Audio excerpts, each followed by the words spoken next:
I've talked to so many gamers who just never seem to get their hero up to level 40, and it kills me, because having a roster of powerful heroes is what this game rewards whenever it comes out with time-limited events like Grand Hero Battles. Greetings and salutations, my name is Deltran, doing Fire Emblem Hero Power Leveling tips. You and I will discuss the definitive way to power level your heroes, regardless of your goal, and whether you're just starting out or you're more an advanced player. So let's just get into it. There are two main concepts we're going to be talking about here, and the first one is team composition. After all, you just pulled that shiny new 3-star Bartra, good job on the pull by the way, and you want to make him into a killing machine. The way you make him into a killing machine is by powering him up. You power him up by getting experience and skill points, and you get experience and skill points by killing things. The more opportunity you get to kill things, the stronger he's going to become. So what I recommend is making a team that consists of 1 trainee and 3 supporting heroes. I'm not European, I don't know why I'm counting with my thumbs. So my first tip for you is to make an entertainer band. Now pay special attention to the special maps that appear, because every 12 days is Olivia. If you already have Olivia, great! If you don't, this becomes your priority. You need to get Olivia. Olivia has an assist skill called Dance. I am so sorry. I am so sorry. What Dance lets you do is it lets you dance to a hero so that they get to go again. And then, of course, if you have multiple dancers, you can dance for them again, and they will go yet again. Imagine this, if you will. You have 3 backup dancers going, "Go, Bartra!" And then you have Bartra going, "Ah!" And he kills every hero on the map.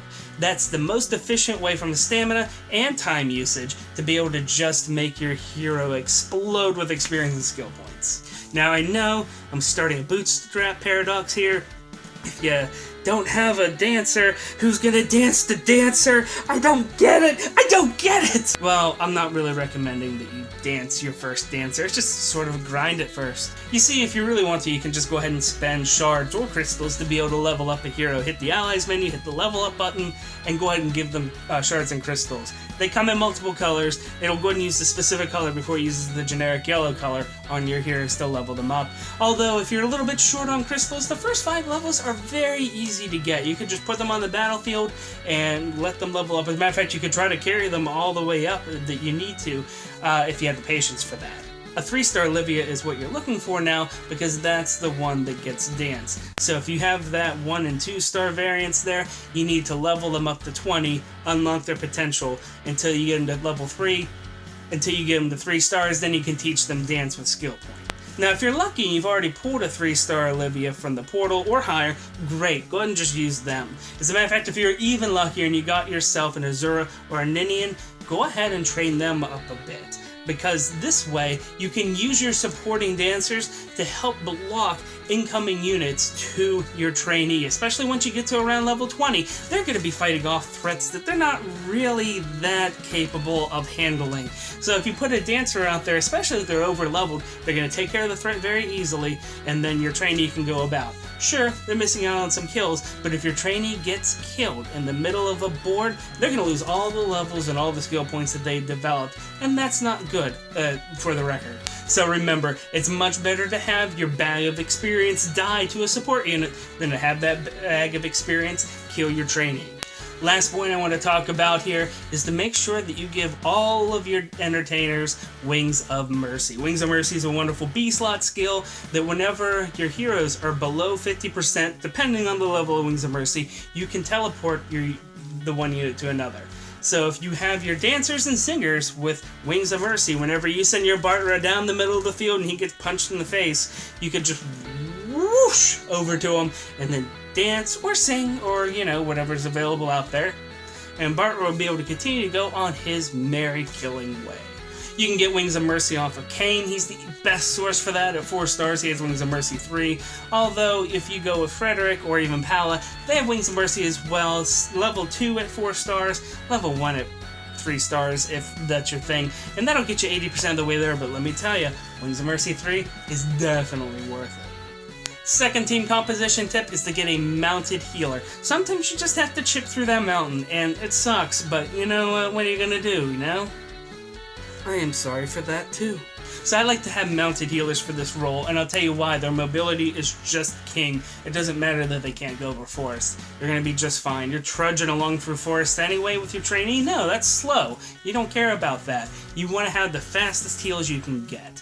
And so having a mounted healer is great. While any healer will do fine in a pinch, really you just need any old mounted healer. Clarine's going to be just fine at 3 stars. You're just going to go ahead and have her run up there and heal somebody. If you can get Rehabilitate as the healing skill on your healer though, that is the best. Because whenever they get low and weak, being able to zoom them up to full hit points is wonderful.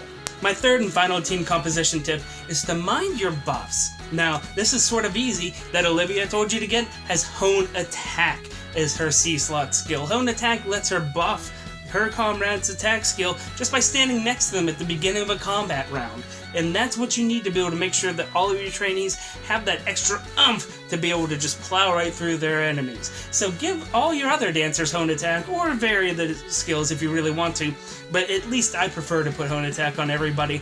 That way you have enough people out there who can provide that sweet +4 to attack.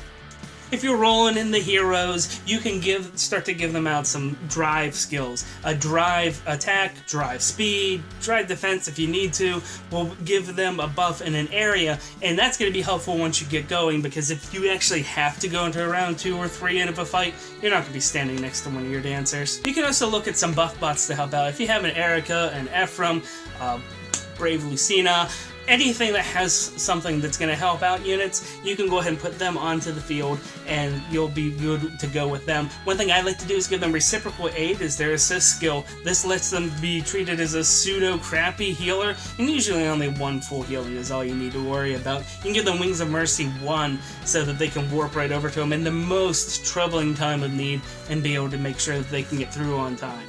Now, we've talked about how to make your trainee shine with the team composition. Let's start to talk about where to level, but first, some nomenclature. We're talking about fast leveling and slow leveling. You see, we're spending stamina, an in-game resource, for one of 2 other in-game resources: experience or skill points. And we can focus on one over the other to help optimize how we want to play the game. So let's talk about fast leveling first. Whenever you fast level, you are getting the most experience for your time possible. You're going to go from 1 to 40 blazingly fast. You're going to have that unit to be able to go into Grand Hero battles, into Bound Hero battles, into battles, whatever kind of battles are available. You'll probably have just enough skill points to get at least their main skill going, so that way they can perform the way they were meant to out of the box. This is great, but we're probably going to be lacking on skill points to give them every single skill their base kit comes with, and especially if you're trying to do skill inheritance and give them something more, oof. You're going to be looking to put that level 40 unit back through the paces and grind them out, which is probably going to be fun, because after all they are level 40, but it is going to be slow and you're spending a lot more stamina for your skill points than what you could have if you slow level. Now, slow leveling lets you take your time. It lets you savor what's going on, because you're going to be fighting enemies that are a little bit weaker than you, but still reward you with that awesome skill points. This is nice if you have a very skill heavy build that you want to put on somebody. That way, by the time they're level 40, they might even have all the skill points they need, and you won't have to do anything other than put them off into the arena. See you later, soldier. But, of course, now the other resource we're spending is time and patience. If you're running short of either one of those, maybe slow leveling's not for you. I have my preference, but neither one of these approaches are wrong. So we're going to talk about how to optimize for each one of these as we talk about where to hunt. Now, if you think you want to start out in the training tower, you are correct. But what you're going to do is different depending upon whether you're fast leveling or slow leveling. If you're fast leveling, you want to go into stratums that are advertising 5 levels higher than the hero that you're training. This gets you the most experience for your hero without it being too stressful. Go higher, they're probably going to run into a bunch of things that they can't handle. You're going to have to overuse your resources of dancing and healing. It's really not optimal. And if you go lower, you're probably not going to be gaining levels anywhere near as fast as what you need to. If you're going slow leveling to get the skill points, you want to be able to continually fight heroes that are, depending on your star level, a lot lower level than you. If you are a 3-star hero you're leveling, you want to fight heroes that are 12 levels lower than you. if you were fighting with a 4-star hero, you can go down to 7, and if you have a 5-star hero that you're slow leveling, you can have to keep within a level range of 5. It's just the way it is.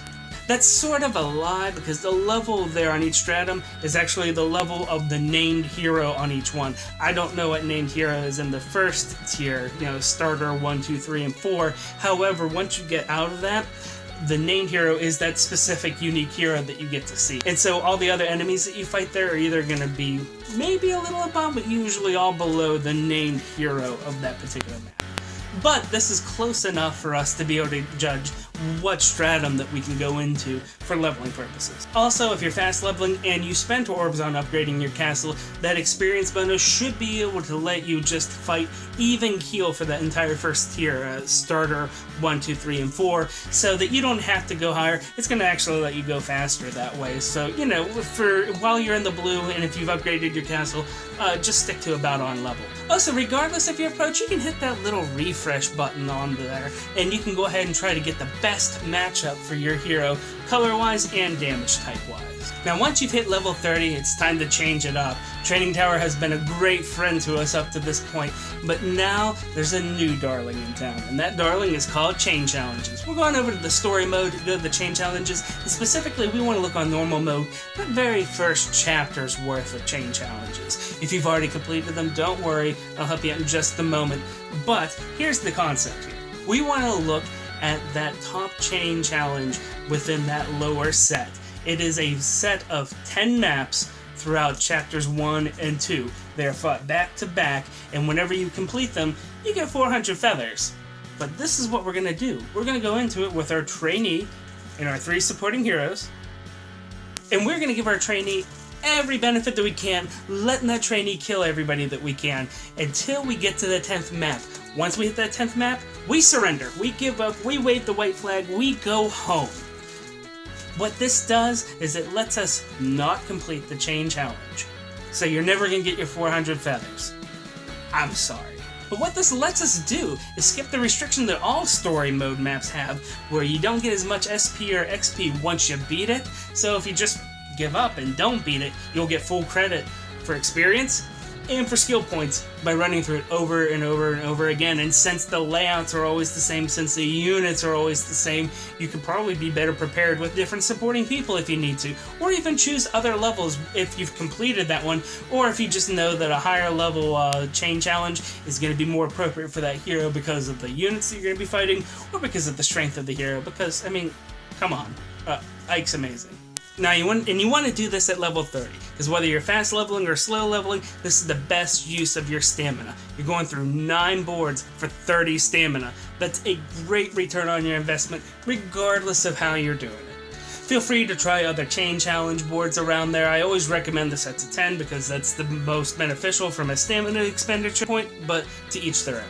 Last thing I want to leave you with is if you're leveling a unit that gets a unique weapon or a really good skill at 5 stars, don't feel like you're copping out if you go ahead and unlock that potential early. Even if you do it at level 20, sometimes that particular hero just gets the roof blown out from over top of them once they get their new skill, and so it might not be worth your time and patience to be able to develop them beforehand.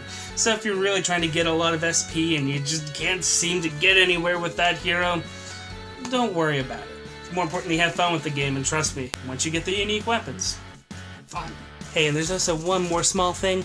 If you're having problems leveling a hero and you're just really not getting anywhere, one thing you can do is you can give them Poison Strike as their B slot.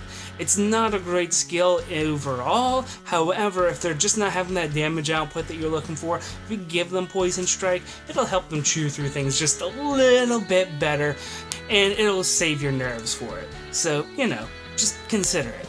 Hey, do me a favor, if I give you something to chew on, hit that like button. If you like your Fire Emblem information hot and fresh like Grandma's cookies, hit that subscribe button. My name is Deltran.